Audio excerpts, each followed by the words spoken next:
कफन प्रेमचंद द्वारा रचित कथा संग्रह है। इसमें प्रेमचंद की अंतिम कहानी कफन के साथ अन्य 13 कहानियां संकलित हैं।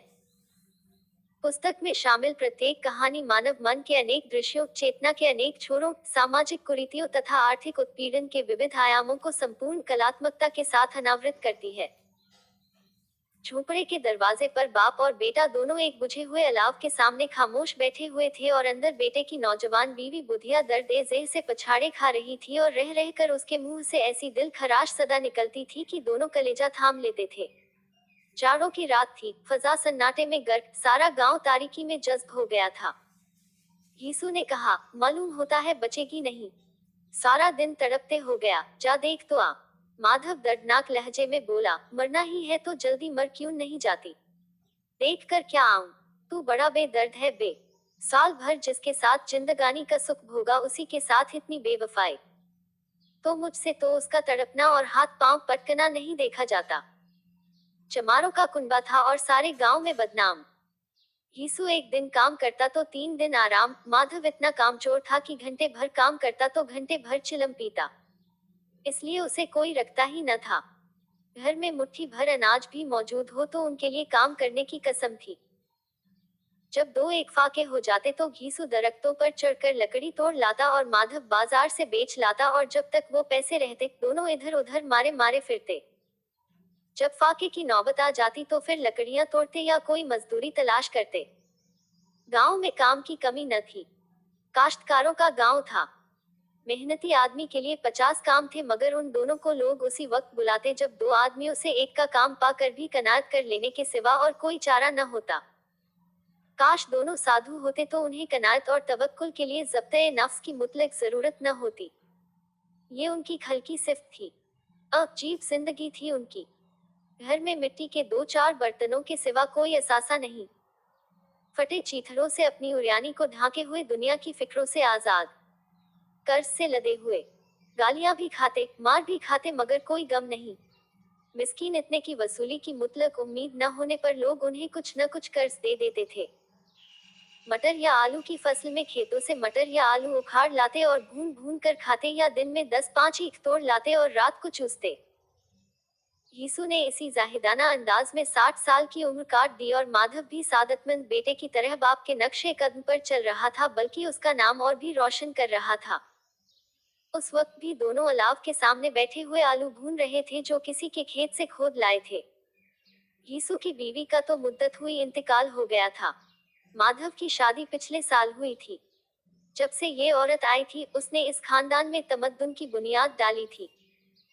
पिसाई करके, घास छील कर वो सेर भर आटे का इंतजाम कर लेती थी और इन दोनों बेगैरतों का दोजख भरती रहती थी। जब से वो आए ये दोनों और भी आराम तलब और आलसी हो गए थे, बल्कि कुछ अकड़ने भी लगे थे।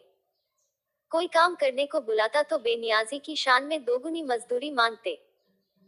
वही औरत आज सुबह से दर्द-ए-ज़ेह में मर रही थी और ये दोनों शायद इसी इंतजार में थे कि वो मर जाए तो आराम से सोएं।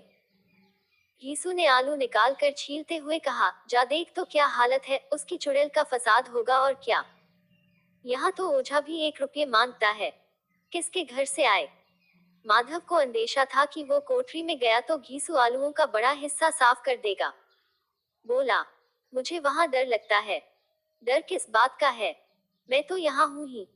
तो तुम ही जाकर देखो ना। मेरी औरत जब मरी थी तो मैं 3 दिन तक उसके पास से हिला भी नहीं, और फिर मुझसे लजाएगी कि नहीं, कभी उसका मुंह नहीं देखा, आज उसका उधड़ा हुआ बदन देखूं। उसे तन की सुध भी तो न होगी। मुझे देख लेगी तो खुलकर हाथ पांव भी न पटक सकेगी। मैं सोचता हूँ कि कोई बाल बच्चा हो गया तो क्या होगा। सौंठ, गुड़, तेल कुछ भी तो नहीं है घर में। सब कुछ आ जाएगा। भगवान बच्चा दे तो जो लोग अभी 1 पैसा नहीं दे रहे हैं वही तब बुला कर देंगे। मेरे तो लड़के हुए, घर में कुछ भी न था, मगर इस तरह हर बार काम चल गया। जिस समाज में रात दिन मेहनत करने वालों की हालत उनकी हालत से कुछ बहुत अच्छी न थी, और किसानों के मुकाबले में वो लोग जो किसानों की कमजोरियों से फायदा उठाना जानते थे कहीं ज्यादा फारिग उल बाल थे, वहां इस किस्म की जहनियत का पैदा हो जाना कोई तअज्जुब की बात नहीं थी। हम तो कहेंगे घीसू किसानों के मुकाबले में ज्यादा बारीक बीन था और किसानों की तही दिमाग जमयत में शामिल होने के बदले शातिरों की फितना पर्दाज जमाअत में शामिल हो गया था। हाँ, उसमें ये सलाहियत न थी कि शातिरों के आइनो आदाब की पाबंदी भी करता। इसलिए ये जहां उसकी जमाअत के और लोग गांव के सरगना और मुखिया बने हुए थे, उस पर सारा गांव अंगुश्त नुमाई कर रहा था। फिर भी उसे ये तस्कीन तो थी ही कि अगर वो खस्ताहाल है तो कम से कम उसे किसानों की सी जिगर तोड़ मेहनत तो नहीं करनी पड़ती और उसकी सादगी और बेजबानी से दूसरे बेजा फायदा तो नहीं उठाते। दोनों आलू निकाल निकाल कर जलते जलते खाने लगे। कल से कुछ भी नहीं खाया था। इतना सब्र न था कि उन्हें ठंडा हो जाने दे। कई बार दोनों की जबानें जल गईं। छिल जाने पर आलू का बैरूनी हिस्सा तो ज्यादा गर्म न मालूम होता था, लेकिन दांतों के तले पड़ते ही अंदर का हिस्सा जबान और हल्क और तालू को जला देता था और इस अंगारे को मुंह में रखने से ज्यादा खैरियत इसी में थी कि वो अंदर पहुंच जाए। वहां उसे ठंडा करने के लिए काफी सामान थे, इसलिए दोनों जल्द जल्द निकल जाते थे। हालांकि इस कोशिश में उनकी आंखों से आंसू निकल आते। यीशु को उस वक्त ठाकुर की बारात याद आई जिसमें 20 साल पहले वो गया था। उस दावत में उसे जो सेरी नसीब हुई थी, वो उसकी जिंदगी में एक यादगार वाकया थी और आज भी उसकी याद ताजा थी। वो बोला, वो भोज नहीं भूलता। तब से फिर इस तरह का खाना और भर पेट नहीं मिला। लड़की वालों ने सबको पूरियां खिलाई थी, सबको, छोटे बड़े सब ने पूरियां खाई और असली घी की चटनी, रायता, 3 तरह के सूखे साग, एक रसेदार तरकारी, दही, चटनी, मिठाई। अब क्या बताऊं कि उस भोज में कितना स्वाद मिला। कोई रोक नहीं थी। जो चीज चाहो मांगो और जितना चाहो खाओ।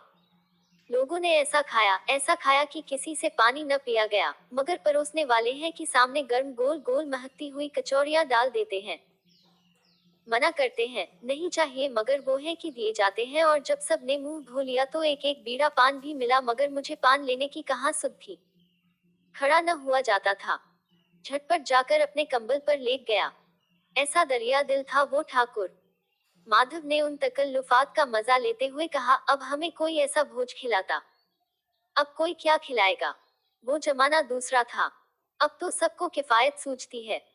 शादी ब्याह में मत खर्च करो, क्रियाकर्म में मत खर्च करो। पूछो गरीबों का माल बटोर बटोर कर कहाँ रखोगे। मगर बटोरने में तो कमी नहीं है।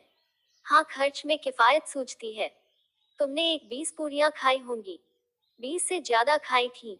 मैं 50 खा जाता। 50 से कम मैंने भी न खाई होंगी। अच्छा पट्टा था। तू उसका आधा भी नहीं है। आलू खाकर दोनों ने पानी पिया और वही अलाव के सामने अपनी धोतियां ओढ़कर पांव पेट में डालकर सो रहे। जित अगर आपको कहानियां सुननी पसंद है तो यह चैनल को सब्सक्राइब जरूर करें।